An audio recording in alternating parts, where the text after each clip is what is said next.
ici Dorine, Et Cyril, des investisseurs sereins.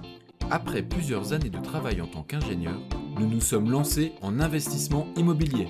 Après 5 années d'acquisition, nous étions devenus libres financièrement. Dans ce podcast, nous vous partageons les stratégies et les bonnes pratiques pour développer votre intelligence financière. Dans le but non seulement d'être plus riche sur le papier, mais avant tout pour devenir plus libre et plus heureux. Alors, ouvrez grand vos oreilles et préparez-vous à atteindre vos objectifs.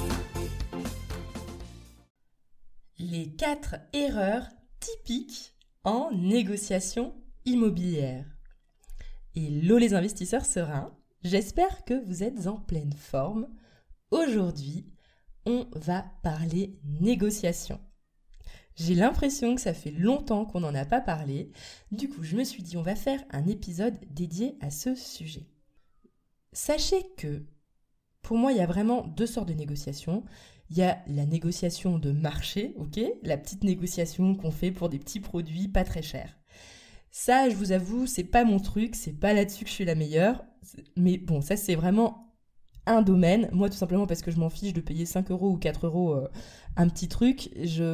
Voilà, c'est pas mon dada, je suis pas trop là-dessus. Cyril, pour lui, il est super doué pour ça. Mais moi, je suis désolée, les petits montants, je n'arrive pas à me motiver, à me casser la tête à faire une négociation. Mais par contre, en immobilier, concrètement, c'est ultra méga important, tout simplement parce que vous allez gagner des dizaines de milliers d'euros, juste parce que vous savez négocier. Et désolé, mais 10 000 €, 20 000 €, 30 000 €, c'est des grosses sommes qui sont en réalité vraiment conséquentes et qu'on peut gagner, mais juste en ayant été malin au moment de la négociation de son bien. Donc ici, on est là pour parler des grosses négociations. Ok ? Et donc soyez motivés et bien à l'écoute parce que c'est une compétence que vous devez développer si jamais vous voulez devenir riche, intelligent financièrement, que vous voulez devenir un homme d'affaires, une femme d'affaires.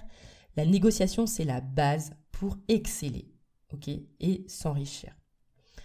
Donc, c'est parti pour cet épisode dans lequel je vais vous partager les 4 erreurs typiques que je peux observer chez les personnes, disons, débutantes en négociation. Alors, je vais vous dire un truc, En réalité, c'est pas une question d'être expérimenté ou pas, parce qu'il y a des gens qui restent dans la même erreur de façon systématique et qui payent constamment toujours trop cher et qui n'apprennent pas de leurs erreurs. Donc en réalité, pour moi, j'ai l'impression que c'est limite un peu inné, ou en tout cas, c'est quelque chose de profond qui doit être réfléchi et ça ne vient pas tout seul, ok ? Il faut se poser les bonnes questions pour s'améliorer en négociation. Je vais vous donner, j'espère, grâce à ces 4 erreurs, des clés pour vous améliorer. La première erreur que je vois trop souvent, c'est que les personnes pensent que la négociation commence au moment où on va discuter du prix du bien immobilier. Alors oui, ça peut peut-être vous choquer, mais en réalité, les amis, une négociation ne commence pas au moment où on parle du prix. La négociation, ça commence à l'instant même du premier contact. Alors, je vais vous donner une comparaison très simple. Imaginons la négociation, ce serait un moment de séduction entre 2 personnes. Donc je vais juste faire un parallèle avec le moment de la séduction. C'est-à-dire que c'est pas comme si vous décidez de vous mettre avec quelqu'un, en couple, peu importe, que c'est au moment où vous allez discuter et dire « ok, moi j'aimerais bien me mettre en couple avec toi, est-ce que toi t'es intéressé par moi ou pas ?» que, entre guillemets, les choses vont se jouer à ce moment-là. En réalité, les choses, elles se jouent avec la première impression et avec toutes les discussions, peut-être anodines, qui auront eu lieu avant la phase, entre guillemets, de conclusion. Et en négociation, c'est exactement la même chose. C'est-à-dire que c'est à l'instant même où vous allez prendre contact avec la personne, la façon dont vous allez vous présenter, ce que vous allez dire, les discussions que vous allez avoir, c'est là, en fait, que les choses se jouent. Vraiment. Alors évidemment, ça se joue également au moment de la conclusion où vous allez négocier et parler du prix. Mais prenez bien conscience que à l'instant même où vous décrochez le téléphone pour appeler un agent immobilier ou un vendeur sur un site d'annonce pour faire éventuellement une visite ou vous demander des renseignements, la façon dont vous allez vous présenter à ce moment-là joue déjà pour la réussite ou non de votre bonne négociation.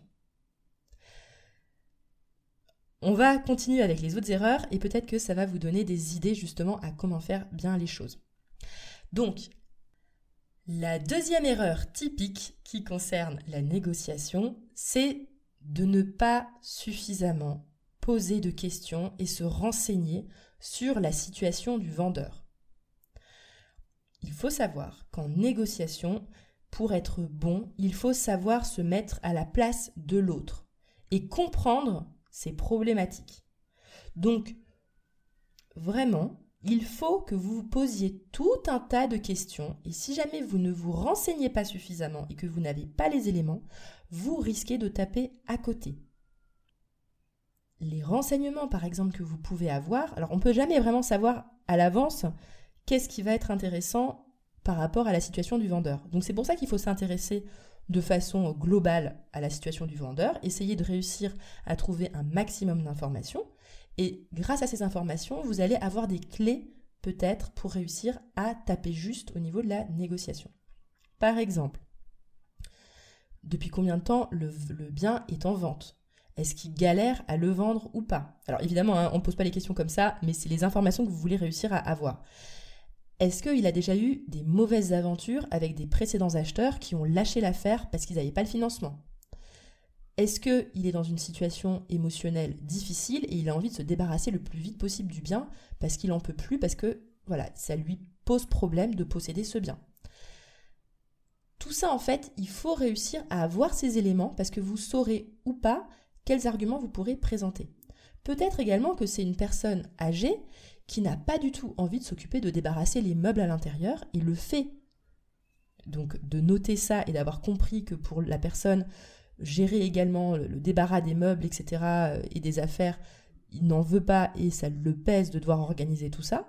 Le fait de mentionner dans l'offre à un moment donné, plus tard, de dire si vous voulez, moi je m'occupe de débarrasser tous les meubles et vous n'avez pas besoin de vous en occuper, et peut-être que ça peut faire mouche aussi. Donc il faut réussir à tout comprendre. Alors tout comprendre, c'est un grand mot, mais en tout cas d'avoir un maximum de renseignements. Et l'erreur, c'est de ne pas vraiment s'intéresser à la personne. Donc intéressez-vous au vendeur via l'agent immobilier, c'est important. Et renseignez-vous également sur l'agent immobilier. L'idée, c'est juste de s'intéresser aux gens et de comprendre en fait leurs problématiques, leurs enjeux, etc. Voilà, être curieux tout simplement. Sans non plus paraître, insistant, il faut réussir à être habile dans sa façon de poser des questions et demander des informations. La troisième erreur, c'est celle d'en dire trop sur sa propre situation. Alors c'est vraiment une erreur aussi typique en négociation pour les personnes qui, entre guillemets, ne se doutent même pas que finalement toute la phase avant la discussion du prix est super importante. C'est-à-dire qu'en fonction de votre situation, si jamais vous dites « Oh là là, je suis pas sûre d'obtenir un prêt », et là, bam, là vous grillez direct. Si vous dites que vous êtes sans emploi ou que vous avez un emploi pas stable, bam, vous grillez. Si jamais vous dites, je sais pas, que vous avez un coup de cœur sur le logement, bam, vous grillez. En fait, il faut vraiment réussir à ne pas en dire trop sur sa situation et réussir à dire ce qu'il faut dire et à ne pas dire ce qu'il ne faut pas dire. Donc, par rapport à ces deux erreurs, le fait de ne pas se renseigner suffisamment sur le vendeur et celle de, justement, en dire trop sur sa propre personne, des choses qui ne sont pas nécessaires et qui risquent de vous desservir, en fait, j'avais envie de faire le parallèle avec les États, ok ? Les États, quand je dis les États-nations. C'est-à-dire que c'est pas pour rien que les États, ils ont des services de renseignement. Tout simplement parce que l'information, elle a un prix, elle a un coût. La personne qui sait les choses, elle est en position de force pour ces négociations. Et si vous ne savez pas les choses, vous êtes mal renseigné, vous allez être en position de faiblesse. Ok ? Donc s'il y a des espions et des contre-espions dans le monde des États, c'est pas pour rien, c'est parce qu'il y a des négociations qui sont forcément en jeu à des moments donnés, et celui qui a le plus de renseignements, il va être en position de force. Donc voilà, mettez-vous dans cet état d'esprit de vous dire la négociation, c'est aussi une guerre du renseignement. une guerre du renseignement dans le sens où vous voulez savoir les problématiques et la situation du vendeur, tout en dévoilant uniquement ce qui est pertinent sur votre situation et en cachant, en tout cas pas en mentant, mais disons sans mettre en avant des points qui risquent de vous desservir et de mettre en avant les points qui vont au contraire vous servir. Par exemple aussi, si jamais vous visitez par exemple des maisons pour les découper en appartements, ne le dites pas.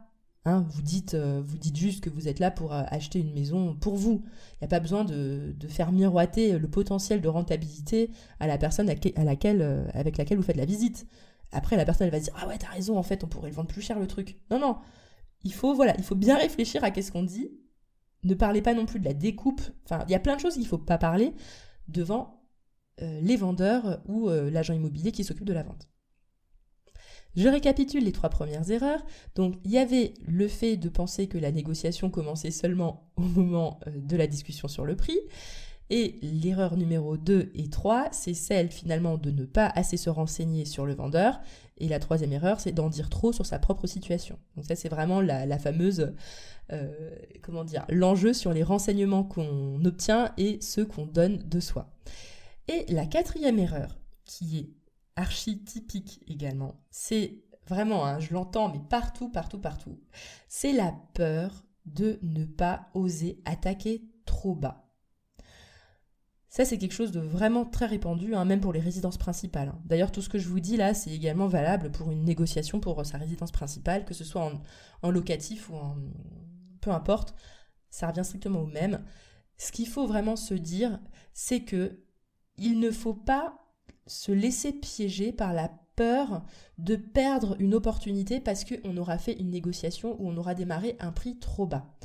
Ça, c'est une peur, un mindset qu'on a qui traîne dans notre esprit depuis trop longtemps, de penser « Ah, mais si on propose un prix trop bas, ça va le vexer, ça va casser l'ambiance, du coup, il voudra plus me vendre parce qu'il va être vexé, il va me détester parce que j'aurais fait une proposition trop basse. » En fait, ça, c'est typiquement les peurs des personnes qui ne savent pas négocier. Il faut vraiment se dire « Je n'ai rien à perdre, j'ai tout à gagner. » C'est-à-dire qu'avant même que vous commencez à faire une négociation, concrètement, vous n'avez pas l'appart, ou l'appartement ou l'immeuble. Il est au vendeur. Donc vous avez, entre guillemets, rien à perdre. Vous avez juste, potentiellement, la capacité de gagner une excellente affaire ou pas.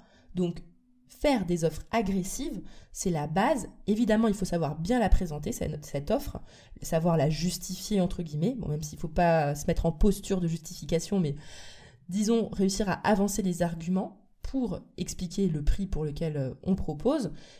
Donc, osez attaquer bas et n'ayez pas cette peur de perdre l'opportunité.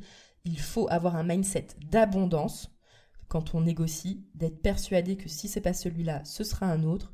Du coup, il ne faut pas se mettre dans cette posture de peur de rater l'affaire, parce que là, c'est fichu. Du coup, vous êtes sûr de ne pas avoir une bonne affaire. Voilà, j'espère que ces 4 erreurs typiques vous ont été utiles. Je les récapitule rapidement. La première erreur, c'est de penser naïvement que la négociation commence au moment où on parle du prix, alors qu'en réalité, c'est au moment de la première prise de contact que la négociation commence. La deuxième erreur, c'est de ne pas se renseigner suffisamment sur la situation du vendeur.